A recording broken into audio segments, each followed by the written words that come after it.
or harmful, technically, dysrhythmia. An arrhythmia is something or a rhythm actually that is not normal.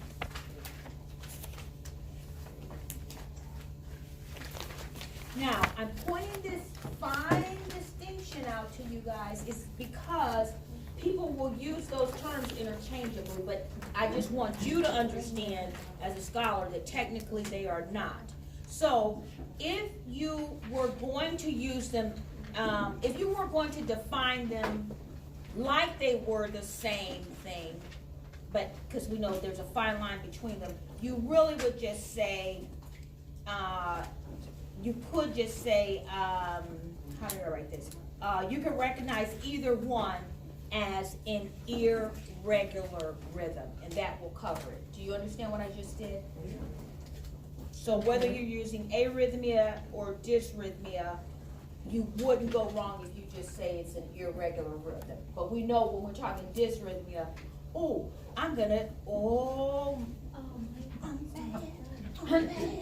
okay, that's the 70s. Or some movie, a silly movie I watched. But all this stuff is coming to me that I know you already know. Gee, a dysrhythmia. Tell me which of these that I'm going to name is a dysrhythmia. No, I'm going to name it. She's going to take my thunder. Okay. Oh, what do I want to pick? I know my first one.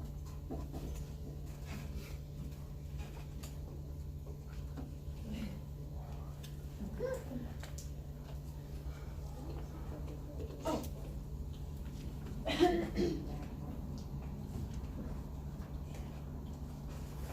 Atrial fibrillation or VTAC.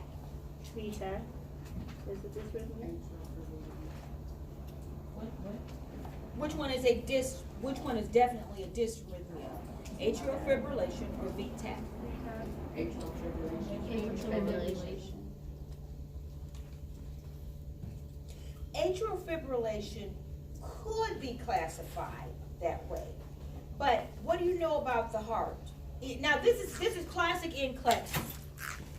Look at I'm up out of my chair. What do you know? Which this is how you have to think. Which chamber pumps more? It's going to affect cardiac status more. No, which chambers? Atria, because I said atrial fibrillation or VTAC. VTAC. That's a definite. Yes. All right. So do you see how anatomy helps you prepare for NCLEX? Not just for the test next week. You see what I'm saying? No, I'm really serious. What? Do you get it? No. Yeah. Okay. All right. So shall we go on? I get. So you understand that if you're going to talk about both of those, I gave you the proper way to look at them. Data collection. Ms. Johnson? Yes. Okay, I get what you're saying, but in a sense, can you decipher the two? Because if you put them both in the category as irregular heartbeat, when it comes to AFib and VTAC, okay, is dysrhythmia or arrhythmia? VTAC is definitely worse. And VTAC, because people walk around with AFib all the time. No, I'm saying, in medical terms, when they describe it. Oh, in medical terms. In medical terms, VTAC is a dysrhythmia. Okay. In medical terms, most times you're going to, atrial fib is going to be referred to as an arrhythmia. So dysrhythmia. It's abnormal. It's abnormal when the atria is just going woo, woo, woo, woo, woo, woo, and then finally the ventricles jump in. Woo, woo, woo, woo, woo. So you say arrhythmia is not normal, dysrhythmia is bad rhythm. Right? Yes. Yes, absolutely. So not normal, but you can live with it. But Yeah. bad when you have Yeah, if it's a true dysrhythmia like VTAC, like right bundle branch block, those types of things, you've got to do something. Okay. So Hey, asystole, So you like should have been done something. a heart murmur. You know what I'm trying to say. So like a childhood heart murmur would be like a It's an arrhythmia. It's an arrhythmia. Got it. Yeah, yes. This is a little off subject, but with the right bundle branch blocks, is that with the bunny ears down? Oh, I don't remember about the bunny ears, see, I didn't learn it that way. But right bundle branch block, basically you have, 3 areas on the right side of the heart, yes, that are blocked. Yeah, I didn't learn it with the bunny Yeah, ears. it's somebody. There's bunny She said ears it is for a bunny like, ears. and then the Okay. left has like bunny ears up, I think, or maybe Upward, it's backwards. upwards. I don't know. Now, if you were going by like our prefix, suffix, all that, wouldn't arrhythmia mean without rhythm? Not in this case, because it's not arrhythmia spelled that way, it is A-R-R. So R, a misarranged rhythm. It has to do with the arrangement of the rhythm, that AR prefix. Okay? But good question, very insightful. Okay, data collection, I have to tell you about data collection. So, you tell me, what are you gonna do, a patient, you know what the doctor ordered, for the patient. You've gone over, you know the patient had their discharge instructions registered. You go maybe out on a follow-up visit, let's say if you're working in home care.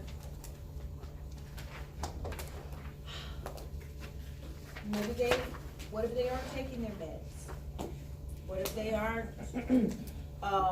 aren't, coming into the CHF clinic? What if they aren't tracking their blood pressure like they were told to do? What if, they aren't going to the gym as part of the treatment plan? What do you think could be contributing to it?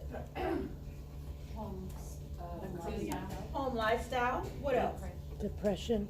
Ooh, isn't that true? And especially, she said depression, and especially for men.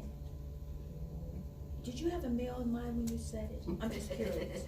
No, I'm really serious. When men go through cardiac issues, I've rarely seen, this is 62 years of experience talking to you. I've never seen a male quite the same. I think that's because they don't like to listen, they think they're like Superman and nothing can stop them. Either that or they just implode. And I've seen more of the imploding where they just, They don't wanna ask for help. they think come, that's a weakness. they become very depressed, very sad. So, you know, oh, yeah. Oh, my goodness. All right, but you have to, anytime you see someone not following their treatment plan, here's where your psych comes in, you have to investigate as to why. Don't just make a judgment about the patient. Do you understand? Well, they're lazy, or they, they don't care about themselves. There may be other issues involved, and especially in our time and age, with all of these things changing with people's insurances and that. All right, so you have to investigate. Do you understand what I'm telling you? Okay, next one.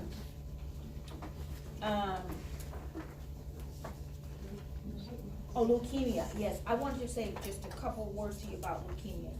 Remember, I told you, and I think it was on your crossword, that one of your key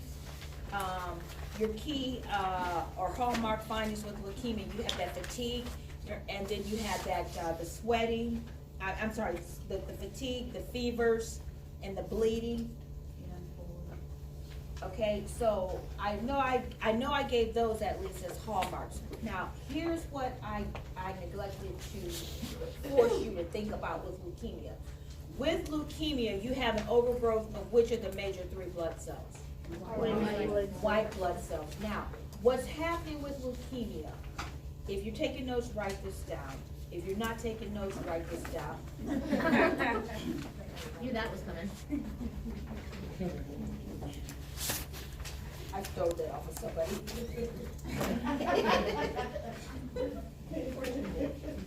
Okay, here's what happens. With leukemia, you got this overgrowth of white blood cells. Okay, so now, what do you think is happening to the red blood cells?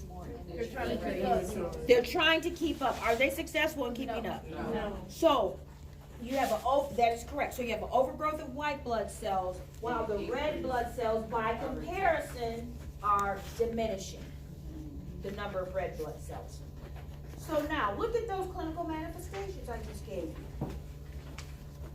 Yeah, that's where the fatigue comes in because That's why they're gonna have, that's why they'll have the fatigue because of what? the body's trying to keep up with itself in production. Well, and there's no, there's less oxygen, there's less red blood cells for nutrients. What else is from there? And, fever from the increased white blood cells from the vital. Wait a minute, the bleeding, what did you say? Fever. Oh, the fever, yes, and there's another reason for the fever. Hold your thought, I wanna come back to the fever. What else? What's the other one? Less Why the platelets. bleeding? Less what? Well, yes, and less RBCs, right? And platelets. Now,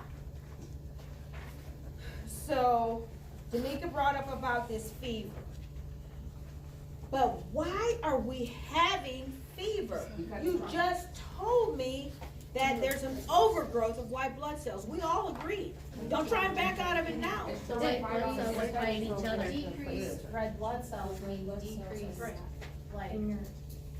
Stay with the white cells, stay with the white cells. You guys already know this. You got an actual immunity. What's that? You got an actual immunity. Trying to fight off the- Well, you do, but why are we having infection if leukemia is a disease state where you have all these excess white blood cells? They're The immature. white blood cells What are- did you say? They're immature. You're talking about me? The You white talking blood, to me? the white Yeah, blood they're cells. immature, they can't handle it. They ain't old enough. They're not. They aren't old They're enough. all good. They need to stay on the court. They're teenagers. Yeah, they're teenagers. What are immature? Do you understand what's happening? No, wait, do you understand what's happening? Because they're being produced so fast, They're not grown up. they're immature. They aren't grown up They had to come out of the cold room before their time. before their time. So that means they aren't functioning the way that they should, right? So, so they aren't going to be able to keep a fever under control. What is the name of immature WBC? You got it. This is why we teach you A&P. Is this making sense? Trying to tie this all together for you guys. All right, okay, pulmonary edema now. Pulmonary edema usually occurs, yes, pulmonary edema usually occurs as a complication of CHF, meaning we allow the heart to go into left-sided heart failure, to become congested. That left side became congested, and the complication of letting the left side become congested, we call it CHF, is pulmonary, yeah, we'll see it, but the end result is going to be pulmonary edema. You good there? You already know the telltale sign of pulmonary edema. Make sure that you know how to define an MI.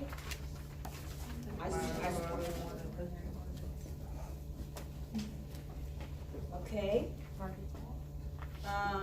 Make sure, yes, and then the last one I wrote, make sure that you understand, cause you guys were looking at me kind of strange when I was talking about venous stasis. So make sure that you just look at venous stasis. Stasis means, we said non-stationary, I'm non-stationary, no movement. So there's no movement within the veins, so the blood is pooling in the veins, right? That's why it's called venous stasis. So you have a whole slide on that, just look at it. Okay, how are we feeling now about this? You sound ready to me, you just gotta do your stuff. All right. Just do your stuff, okay? But I'm very impressed with the way you're processing this through, and you have to. Yes, you are. Speaking of a good class, if you're that good, tell me about that question. Sorry, man, I should have let you guys stay up there just a little bit longer.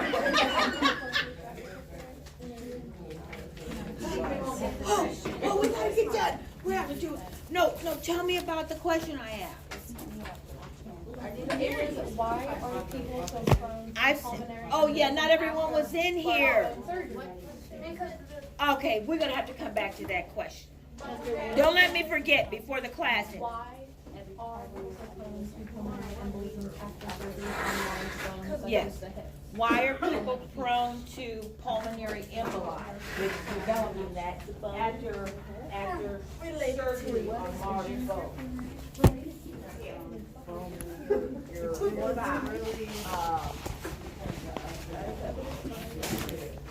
So please, clot, not even clot, emboli, meaning a clot that breaks off. You gotta think about that. All right, let's do these last two slides so we can close this out. It has to do with the bone.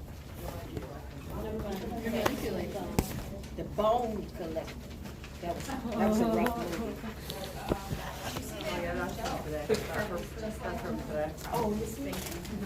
Well, they can't get up and move around. Yeah, I know, that's part of it, you're right, they can't get up and move around. Is it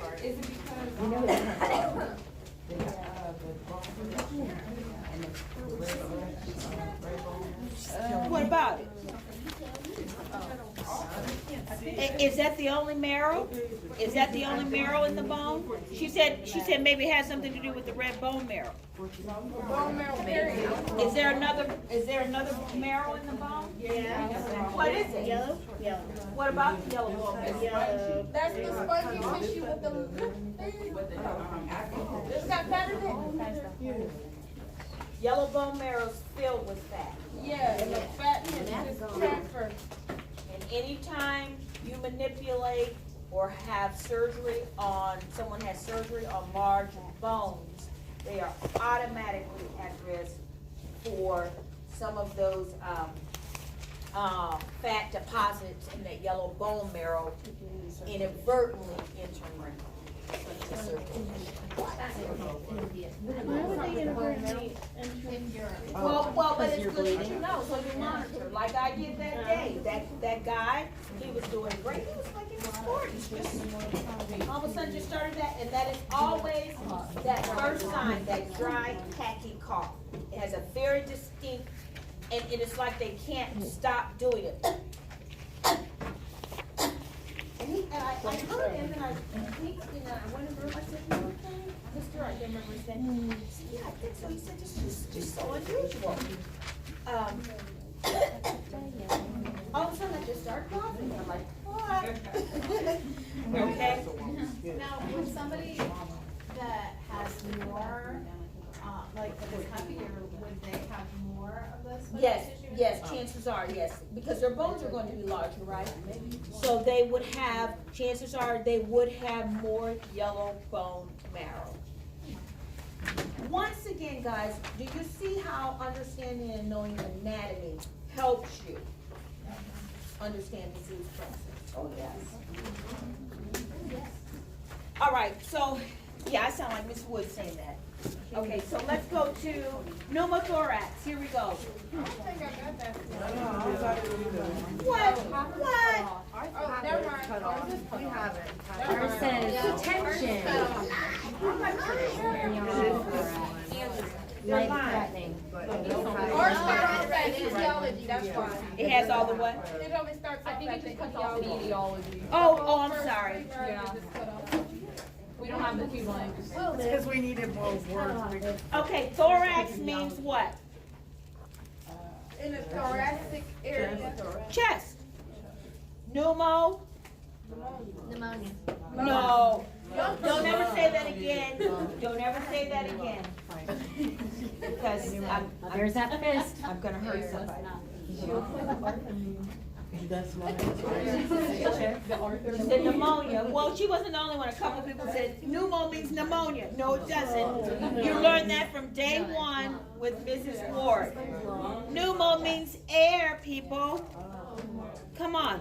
You just learned the term pneumonectomy, so what are you telling me? They're removing pneumonia from someone? No. Pneumo, air. So, this is kind of like an oxymoron, isn't it? Someone has air in their chest. Well, it's just that there is an excess amount of air, and you'll see in a minute. So this is abundant.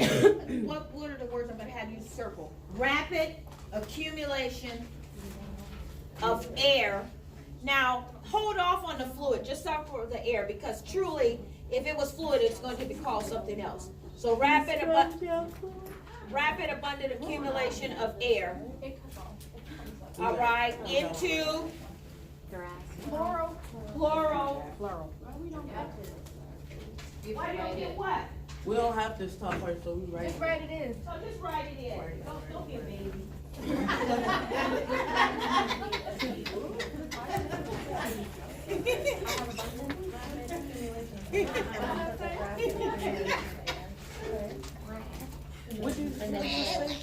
Okay.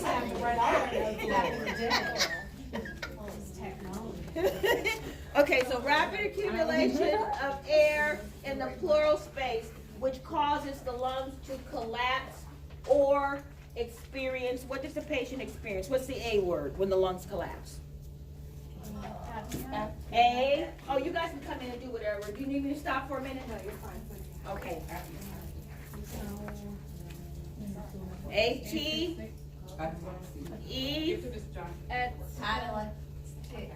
Atelectasis. A-T-E. A-T-E-L-A-C. Atalec. What did I say? A-T-E-L-E-C. I'm sorry. A-T-E-L-E-C-T-A-S-I-S. Atalec. L-E-C-tasis. Okay. Whenever you hear that term, that means lung collapse. What's the etiology? Either the lung has been punctured or a broken rib that has fractured, and that's probably what happened to that little teenager. Remember, he was in the MVA accident. He probably may have hit the steering wheel or something, maybe a puncture. A rib may have punctured the lung. Trauma, gunshot wound, stabbing, any of those things. Now, spontaneous pneumothoraxis, those occur, typically we see those in very young, thin, and I should add one other adjective, very young, thin, athletic Caucasian males. Young, thin, athletic Caucasian males. Spontaneous pneumothorax. Okay, so what do you think is happening there? Let your mind flow. Spontaneous, that means it just happened. Look at the descriptor of your patient. They're bad. Not necessarily. Who said that? Who said They're always bad? jumping off of stuff and doing whatever they're dared to do. Oh, putting skateboarding. Well, that's Yeah, that's a, Oh. Driving accident? We're getting a little warmer. they don't have any meat on the bone. That's exactly what it is. Most of these males are involved in some sort of athletic activity. And they take the hit, Soccer. poop, all right? A little small fracture in the rib, all right? Punctures the lung. They go into sports, football, what? I don't know so much about. Soccer. Soccer, yeah. Oh, hockey, oh my goodness. Hockey. Yeah, that's an impressive sport, What if man. they didn't do anything and they still ended up in one? What's that? What if they didn't do any sports and still ended up in one? Well, sometimes they do. But here's the question about that. If they end up with a spontaneous pneumo, and I think what she's implicating is maybe they weren't involved in a sport.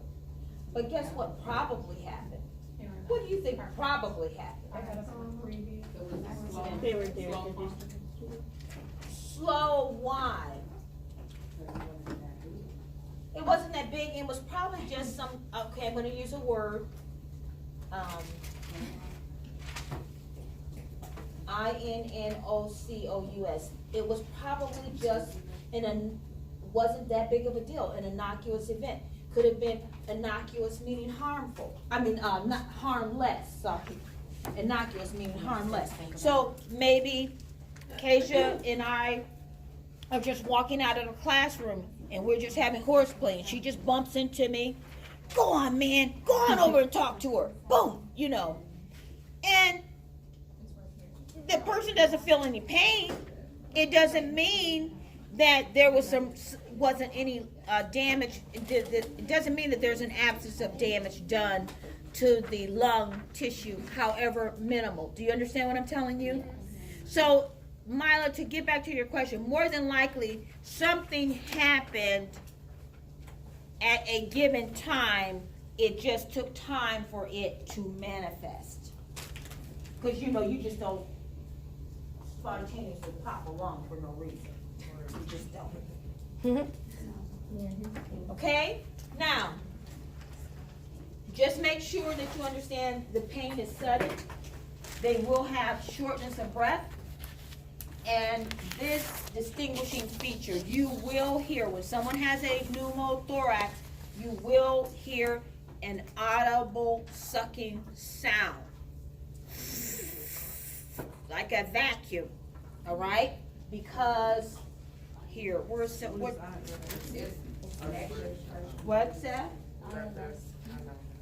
Inspiration. Yeah, on inspiration. Because that's the air in the atmosphere in this room moving into their chest.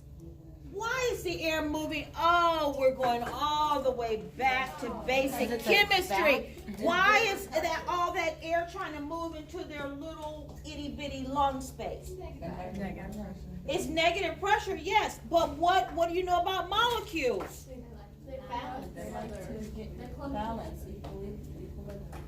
They do like equilibrium. What do you know about diffusion?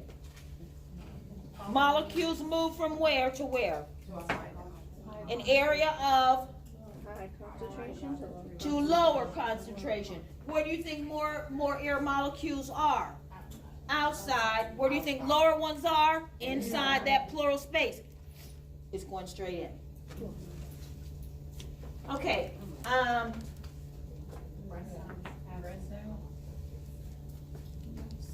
Yes, the breath sounds are absent on the affected side. Does that make sense to you? Okay. Now, a tension pneumothorax, we're going to talk about that one. So we just talked about a regular pneumothorax. Oh, maybe I should go back. If they have blood and air in the lungs, it is called you had that on your crossword. I shouldn't even answer it. Yeah. Come on. What is it? Who just said it? Just say it. Yeah, who said it though? Come on, I'm gonna tell you like I told somebody to say hemothorax. Again, do you understand? These are terms. Am I right? Adjectives, not adjectives, what am I trying to say? Prefix and suffix. Hemo, blood, thorax, chest. All right, so now, where are we at now? I do not know. But we're gonna get there. But we will get there. Wherever we're going, we're gonna get there. Okay, tension, yes, tension pneumothorax. So, a tension pneumothorax is a little bit worse if having air and blood in your lungs wasn't bad enough. When we talk about a tension pneumothorax, we've got some other things going on. We now have that pressure in that lungs has built up so much. It occurs when air or fluid leaks into the pleural space and into the lung itself. Now, when that happens, you get the lung collapse due to the extra pressure. The pleural, and that all that air gets in there, it cannot exit the pleural space. In fact, there's more air coming in until we close off that opening to the chest wall. Do you understand what I'm telling you? You gotta seal that off. If you don't, you're going to end up with what's known as a tension pneumothorax. So as this air continues to push in, remember the bronchioles? Air's pressing on the bronchioles. What do you think their sats are right about now? Maybe 60. All right? Because the branches that are leading to the alveoli are being squeezed. The trachea now is receiving pressure on it because the entire lung is filling up. Do you follow me? So you actually will have the trachea shift. Now you know, anytime something is causing your airway to move around, you know that's a really bad day. Am I right? Yes. Okay, then the vena cavas get pushed. We're talking the largest what in your body? You know that's a lot of pressure, don't you? This is not good, guys. Just talking about it almost makes me want to just break. And then eventually all of that pressure, if we don't do anything, it's going to push against the heart itself. You understand? So now, you know I ask you, but I'm not even gonna, oxygenation you know is gone. Airway patency, forget about it. You've got pressure shifting onto your trachea. Perfusion, meaning blood circulating. Well, if you've got all this, why would we have decreased perfusion? Which one of those? Which organ did we talk about? The heart. The heart is being compressed. You can't have perfusion. You can't have adequate cardiac output. It's no way.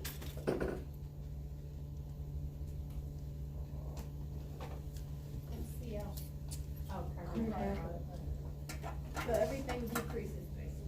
Yep. So here's a picture of what that looks like. Okay. This is a sample. That's all that air that is rushed in and is shown up in that light blue. All right. That might be them putting a chest tube in, I think. We may take a quick peek at that. I think it's only like 2 minutes. All right. But that's everything we described. This is all air that has compressed this lung. This is an actual x-ray that I found online. Can someone get the lights over here so you can really see what's happening here? And I probably should have thrown this up and not even told you anything about it. Just let you look at the x-ray.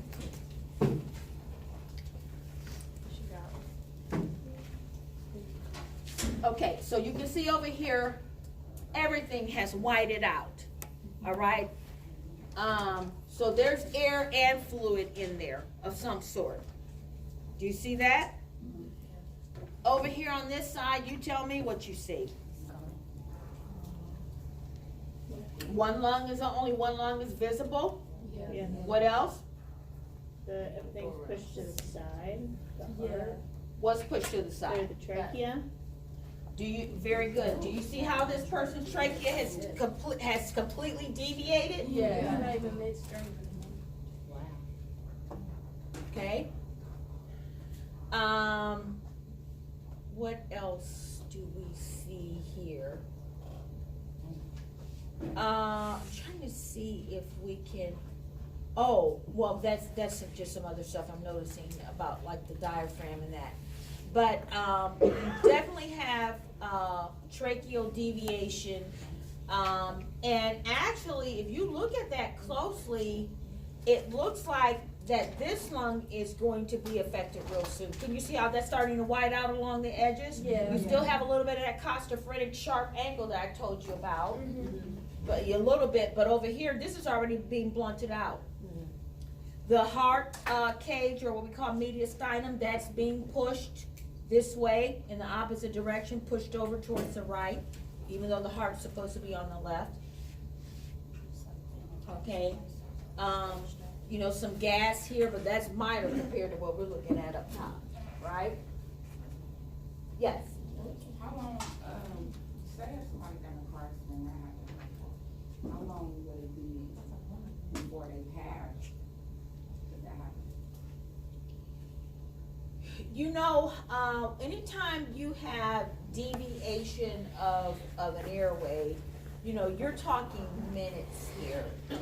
I mean, you know, now, having said that, how many minutes? I don't know, 20 minutes, 10 minutes, 15 minutes, depending on what baseline shape the person is in also.